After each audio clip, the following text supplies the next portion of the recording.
महाबोधि महाविहार मुक्ति आंदोलन जनसभा का आयोजन समन्वय भवन भोपाल में किया गया। समन्वय भवन में बुद्धिस्ट समाज के कार्यक्रम में ऑल इंडिया बुद्धिस्ट फोरम के महासचिव डॉक्टर आकाश लामा ने आरोप लगाया कि बौद्ध धर्मावलंबियों की आस्था के प्रमुख पवित्र स्थान गया महाबोधि महाविहार कई साल से शासन द्वारा बनाए गए बीटी एक्ट 1949 के तहत गैर बौद्धों के अधीन संचालित हो रहा है। इससे यहाँ बौद्ध रीति रिवाजों के विपरीत पूजा और अन्य कार्य किए जा रहे हैं, जिससे बहुत बौद्ध संस्कृति को धूमिल होने का खतरा बढ़ रहा है। उन्होंने कहा कि उनके नेतृत्व में विगत 12 फरवरी से भिक्षु संघ की उपस्थिति में महाबोधि महाविहार को मुक्त कराने अर्थात बीटी एक्ट 1949 को निरस्त कर इस महाविहार को बौद्धों को सौंपने के लिए शांतिपूर्वक आंदोलन किया जा रहा है, किंतु बिहार शासन प्रशासन द्वारा इसे अनदेखा किया जा रहा है और इस आंदोलन को समाप्त करने के लिए लोगों को भ्रमित किया जा रहा है। कार्यक्रम में नागपुर से आए बुद्धिस्ट सोसाइटी ऑफ इंडिया के ट्रस्टी अध्यक्ष डॉक्टर चंद्रबोधि पाटिल ने भी संबोधित करते हुए कहा कि इस आंदोलन के संबंध में सोशल मीडिया के माध्यम से फैलाई जा रही अफवाहों से दूर रहे। हमें एकता बनाए रखना है, इस लड़ाई को एकता के द्वारा ही जीता जा सकता है। हमारे संवाददाता ने ऑल इंडिया बुद्धिस्ट फोरम के महासचिव डॉक्टर आकाश लामा, राष्ट्रीय कोषाध्यक्ष इंजीनियर सोमकुंवर एवं मिलिंद बौद्ध से विशेष बातचीत की। संघर्ष करो, आवाज दो, आवाज दो। अभी तो ये अंगड़ाई है, अभी तो ये अंगड़ाई है। 1949 रद्द करो, महाबोधि महाविहार को मुक्त करो। आकाश लामा जी। मैं engineer Dharmanand Somkunwar ji Buddhist Society of India का ट्रस्टी राष्ट्रीय कोषाध्यक्ष हूँ। जैसा कि आपने आज सवाल किया है कि आज का ये जो कार्यक्रम किस बाबत आयोजित है, तो मैं आपको बता देना चाहता हूँ कि संपूर्ण देश में महाबोधि विहार मुक्ति बोध गया का मुक्ति का आंदोलन चल रहा है और यह आंदोलन करीबन 110 दिनों से बोध गया में चल रहा है। ये इस आंदोलन का नेतृत्व हमारे ऑल इंडिया बुद्धिस्ट फोरम के आदरणीय आकाश लामा जी कर रहे हैं। इनके साथ में पूज्य भदंत चंद्र कीर्ति जी है, पूज्य भदंत प्रज्ञा सिंह जी और भी भिक्षु संघ है और उपासक बुद्धिस्ट सोसाइटी ऑफ इंडिया के पदाधिकारी भी और संपूर्ण भारत देश से उपासक उपासिकाएं भी इस आंदोलन में सम्मिलित है।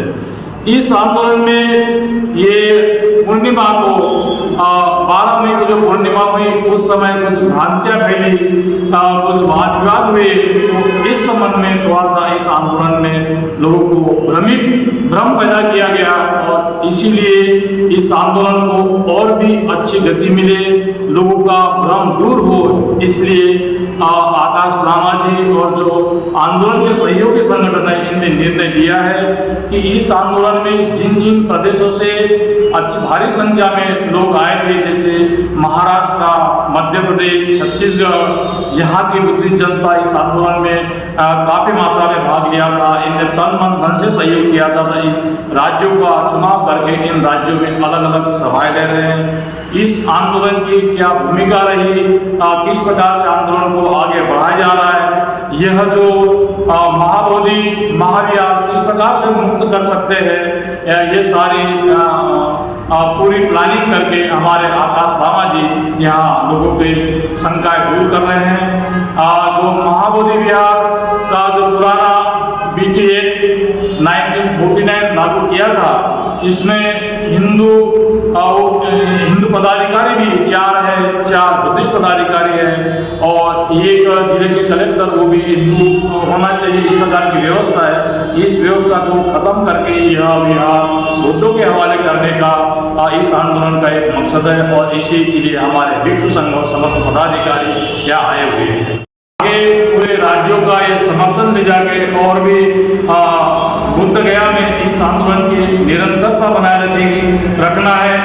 इस आंदोलन को बिहार सरकार और हमारी केंद्रीय सरकार इनसे मांग की जा रही है और ये मांग यदि मान्य नहीं होती है तो सुप्रीम कोर्ट में भी ये बात रखी जाएगी, अपील की जाएगी और यदि उसमें भी बात मान्य नहीं होती तो जो हमारा इंटरनेशनल लॉ है, इंटरनेशनल कोर्ट है, उसमें भी ये भारतीय बुद्धों की बात महाबोधि मुक्ति विहार उसकी बात वहाँ रखी जाएगी। कि बोध गया में जो महाबोधि महाविहार है, जहाँ पर सिद्धार्थ गौतम को ज्ञान प्राप्त हुआ, वो बुद्ध भगवान कहलाए।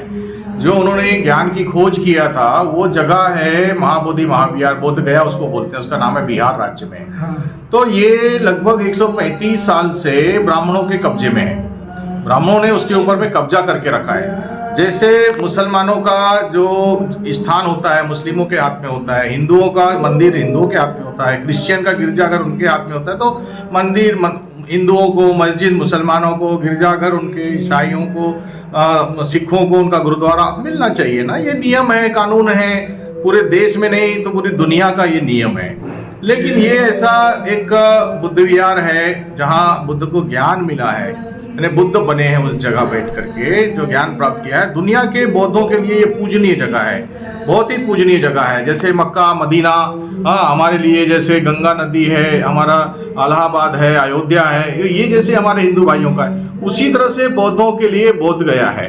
तो ये बोध गया बौद्धों को मिलना चाहिए, सिंपल सी बात है। कोई नहीं, जो जिसका है उसको दे दो, उसको उनकी इबादत करने दो, उनकी पूजा पाठ करने दो ना, प्रेम भाईचारे से रहने दो।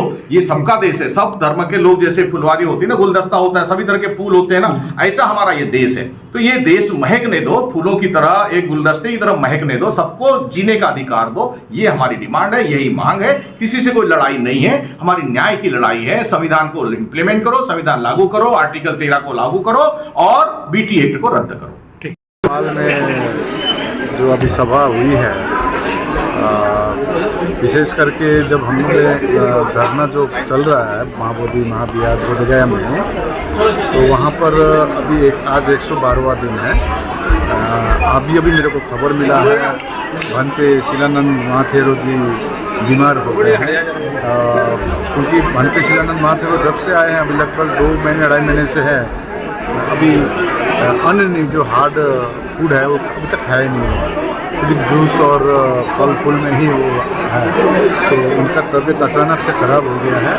तो हमारे वहाँ पर डॉक्टर वहाँ पर है, टीम है, तो वहाँ पर उनकी ट्रीटमेंट चल रही है, लेकिन नाजुक स्थिति है, मेरे को खबर मिला है। तो जो भी है ये संघर्ष है, और इस संघर्ष में हमारी एक ही मांग है कि बीटी एक्ट 1949 संघर्ष किया जाए। इसी बदौलत मैं देश भर घूम रहा हूँ। नागपुर से 1 तारीख से शुरू की थी, कल मुंबई में थी, आज भोपाल में है, कल छत्तीसगढ़ में है, और देश भर में जो मांग है इसको और तीव्र गति देने के लिए मैं घूम रहा हूँ। और भोपाल के विशेषकर मध्य प्रदेश के सभी संगठनों को बहुत बहुत साधुवाद, और इसी प्रकार से हम एकता में बने रहेंगे और जीतेंगे भी। और अपनी बुद्धि के प्रयोग कीजिए, और क्योंकि हमारी जिससे लड़ाई है हमसे बहुत ताकतवर है, इससे भी ज़्यादा हमको दिमाग लगाकर शांति से ही हम जीतेंगे। शांति ही क्रांति है, मैं ये शुरू दिन से बोलता हूँ। बहुत बहुत साधुवाद।